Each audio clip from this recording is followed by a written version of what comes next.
So hello guys, यो चाहिँ हाम्रो थर्ड डे रहेको छ हैन। फेरि पनि हामी 8 पौडिया समुदाय जानको लागि वडा नम्बर 8 धनकुटा जाने आज चाहिँ हाम्रो प्लान थियो। अनि त्यो अनुसार हामीले गाडी चढ्यौँ। अनि गाडी चढेर अनि धनकुटा ओर्लिने, धनकुटाबाट ओर्लिसकेपछि त्यहाँबाट अर्को छुट्टै अटो लिनुपर्छ।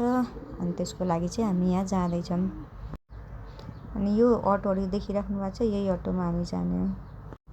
त्यसपछि हामी अटो लियौँ। अनि अटोमा चाहिँ कति सानो अटो रहेछ, त्यसमा 3-3 जना 4-4 जना मात्र अट्ने। अनि म चाहिँ दिदीको काखमा बसेँ। अनि गाडी भाडा चाहिँ एकदमै महँगो क्या, यहाँ अटोहरू भाडा चाहिँ एकदमै धेरै, त्यहाँसम्म त्यहाँ गाउँभित्र हामी जानुपर्ने। अनि गाउँभित्र जाँदाखेरि त भाडा एकदमै धेरै लिँदैन क्या। अनि हामी चाहिँ गाडी चढ्यौँ। अनि बिस्तारै कस्तो राम्रो ठाउँ चाहिँ राम्रो। अनि यहाँबाट चाहिँ हामी सोध्दै हाम्रो ठाउँ चाहिँ कहाँ रहेछ भनेर सोध्दै त्यहाँबाट गयौँ। नर्सरी रहेछ, कस्तो राम्रो नर्सरी, लोभै लाग्दो। त्यहाँनिर एकछिन बसेर गफ हानिहालौँ भन्नु ठानेको, फेरि होइन काम त गर्नु पऱ्यो भनेर फेरि कामको लागि टुइँटै हामी गयौँ। अब आइपुग्ला भनेर सोचिरहेको थियौँ, तर पुगेनौँ। अनि त्यसपछि हामी भिडियो बनाउँदै हिँड्दै गफ गर्दै हिँडिरहेको थियौँ। अनि त्यहाँबाट हिँड्दैको बाटो त ओ माई गड कस्तो डेन्जर थियो आउँदा। अनि हामी त्यहाँबाट चाहिँ भिडियो बनाएन। अनि आइसकेपछि सिधै बनाएको थियौँ, यहाँ आयौँ। अनि त्यसपछि यहाँबाट कता हो भनेर सोधिरहेको थियौँ। अनि यहाँबाट अलिकति पर रहेछ। अनि त्यहाँ हामी पुग्यौँ। अनि यो सिनारीहरू हामी हेर्दै एकछिन फोटोसोटो खिच्यौँ।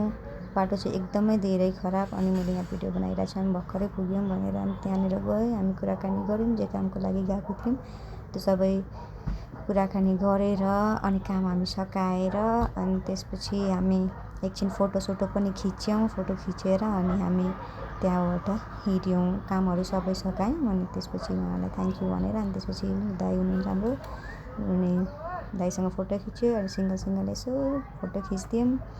अनि बाटोमा आउने बेलामा हामीले ग्रुप फोटो लियौँ। अनि पारामा हाम्रो पारा यस्तै हो भन्दै फोटो खिच्यौँ। अनि त्यसपछि फेरि अटोसटो चढेर अनि त्यसपछि हामी आयौँ। अनि आजको दिन चाहिँ त्यस्तै काम सकाउँदै अनि यस्तै इन्जोय गर्दै बित्यो।